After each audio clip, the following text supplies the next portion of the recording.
Alex, it's been a while. Good to have you back.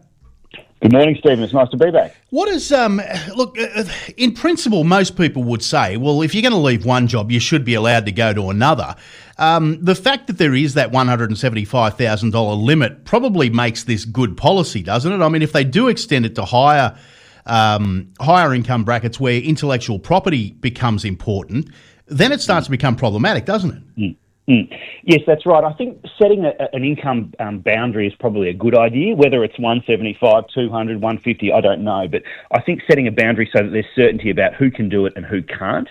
At the moment, as the law stands, you can do it for any employee, and the court needs to look at the circumstances and decide if that's fair or not, which of course creates all this uncertainty. No one wants to get involved with the court if they can avoid it, and they don't want the court to decide what's fair in all the circumstances. So I think giving certainty to workers about when and employers about when you can do it and when you can't do it is probably good policy. What protections are there, though, for employers? Because, I mean, I think of our industry, for instance, and there are a lot of times where, you know, somebody will leave one radio station and go to another, and the previous radio station doesn't want them to take their listeners, so they go on gardening leave for a period of time or whatever. Right. And there's obviously commercial realities to that. Now, if you're a hairdresser, I understand, you know, you should be able to move. And they use hairdressers as the example. But are there protections in place for businesses that their intellectual property doesn't get taken with the employee?